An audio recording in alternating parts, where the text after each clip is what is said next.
Hai teman-teman, kali ini kita akan membahas salah satu konsep dasar OOP atau Object Oriented Programming, yaitu Overloading Constructor pada pemrograman Java, dan tools yang kami gunakan adalah NetBeans. Sebelum kita masuk ke pembahasan, mari kita terlebih dahulu mengetahui apa saja sih konsep dasar dari OOP ini. Nah, di sini konsep dasar dari OOP ada 8. Yang pertama ada kelas, objek, dan atribut. Yang kedua ada metode dan parameter. Yang ketiga overloading constructor. Keempat overriding constructor. 5 access modifier dan encapsulation. 6 class diagram. 7 inheritance. Dan yang terakhir polymorphism. Di sini kita hanya berfokus pada salah satu dasar OOP, yaitu overloading constructor. Konstruktor adalah sebuah metode yang memiliki nama yang sama dengan nama kelasnya. Berikut ini merupakan contoh dari konstruktor, di mana kita memiliki sebuah kelas dengan nama huruf.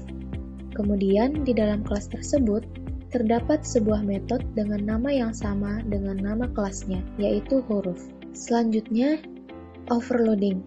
Overloading adalah sebuah konsep pemrograman di mana dalam satu kelas terdapat beberapa metode dengan nama yang sama, namun memiliki parameter yang berbeda. Walaupun parameternya berbeda, overloading dapat mengerjakan tugas yang sama.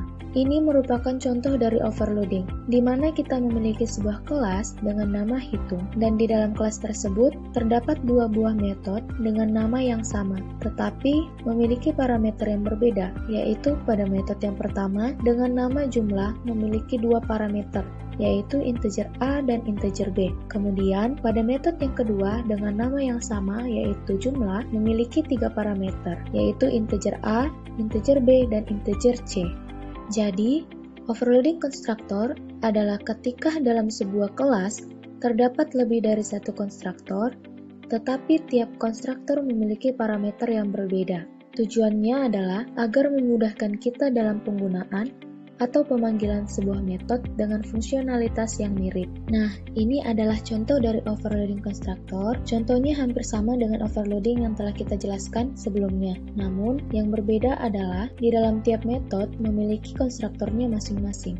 Sekarang kita telah memahami teori dari overloading constructor. Selanjutnya langsung saja kita masuk ke praktiknya. Oke, pertama-tama di sini kita akan buat project baru terlebih dahulu. Caranya kita klik file, kemudian pilih new project, kemudian kita pilih Java application, lalu next. Selanjutnya kita beri nama project baru kita. Di sini kita akan beri nama contoh overcon 1, kemudian finish. Lalu langsung saja kita akan buat kelas barunya. Caranya kita klik new, lalu pilih Java class, kemudian kita beri nama kelasnya hewan. Pertama kita hapus dulu, agar tidak mengganggu. Berikutnya pada kelas hewan, kita beri atribut, yaitu string nama, jenis, dan integer umur. Selanjutnya pada kelas hewan, kita akan buat konstruktor. Konstruktor yang pertama yaitu public hewan hanya memiliki satu parameter, yaitu string nama. Kemudian kita tulis this.nama sama dengan nama. Kemudian kita buat konstruktor yang kedua, public hewan yang memiliki dua parameter, yaitu string nama dan string jenis.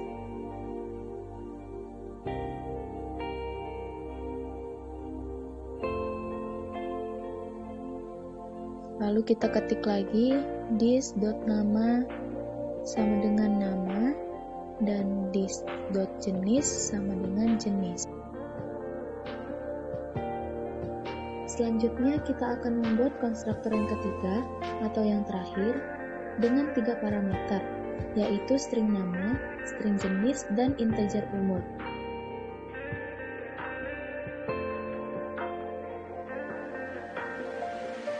Kemudian, kita ketik kembali this.nama sama dengan nama, kemudian this.jenis sama dengan jenis,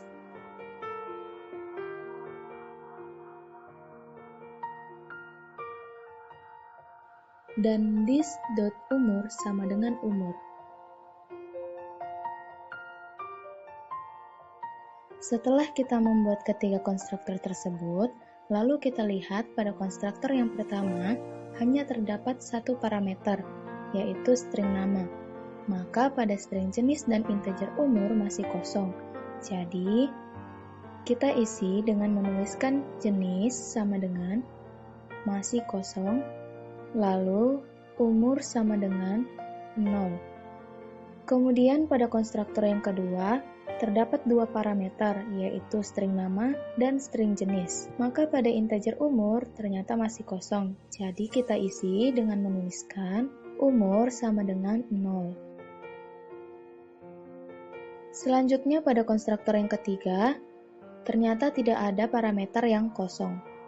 Dengan demikian, kita telah membuat ketiga konstruktor tersebut dengan masing-masing konstruktor memiliki parameter yang berbeda, yaitu pada konstruktor yang pertama parameternya ada string nama, pada konstruktor yang kedua parameternya ada string nama dan string jenis, kemudian pada konstruktor yang ketiga parameternya ada string nama, string jenis, dan integer umur. Maka inilah yang disebut dengan overloading konstruktor. Lalu, bagaimana kita memanggil konstruktor tersebut? Caranya adalah kita kembali membuat sebuah fungsi baru, yaitu public void panggil.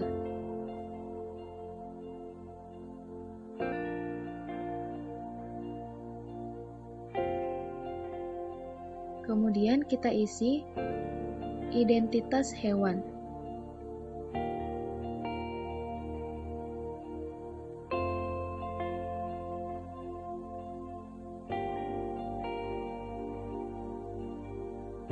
Yang pertama kita tulis nama, titik 2 plus nama,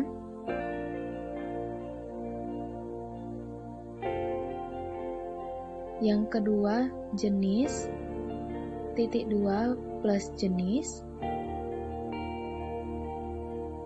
dan yang terakhir umur, titik 2 umur.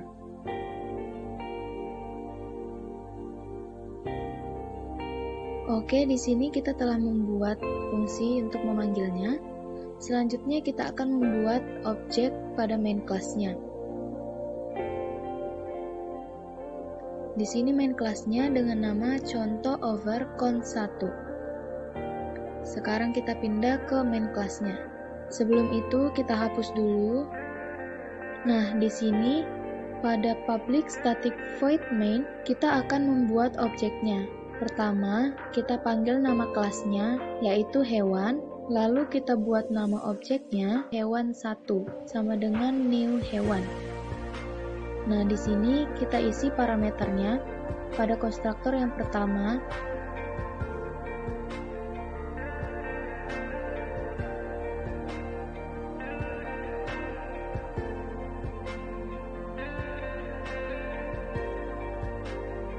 Dengan nama kuda. Kemudian kita buat objek yang kedua dengan nama hewan, dengan nama objek hewan2 sama dengan new hewan. Nah, sekarang kita akan isi parameternya dengan nama kucing dan jenisnya anggora.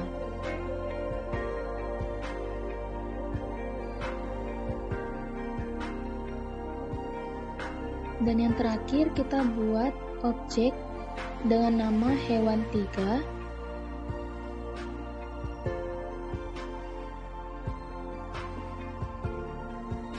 dan kita isi parameternya yaitu dengan nama anjing, jenisnya bulldog, kemudian umurnya 4 tahun.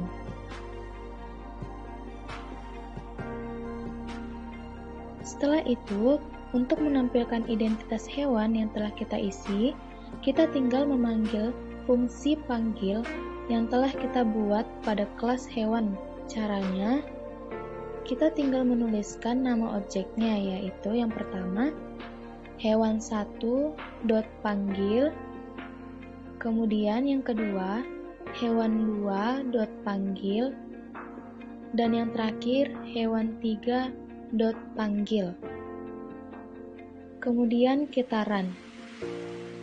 Nah, di sini telah tertampil identitas hewannya. Kita lihat yang pertama, dengan nama hewannya kuda, kemudian jenisnya masih kosong, dan umurnya 0, sesuai dengan isi dari konstruktornya. Kemudian, identitas hewan yang kedua dengan nama hewan kucing, jenisnya Anggora, dan umurnya 0. Lalu identitas hewan yang terakhir dengan nama hewan anjing, jenisnya Bulldog, dan umurnya 4 tahun. Jadi, kesimpulan dari pembahasan ini adalah overloading constructor merupakan suatu mekanisme di mana kita dapat membuat konstruktor lebih dari satu di dalam satu kelas. Tetapi dengan ketentuan, setiap konstruktor harus memiliki jumlah parameter yang berbeda ataupun berbeda tipe data parameternya. Itulah pembahasan dari overloading constructor. Terima kasih atas perhatiannya. Sampai jumpa.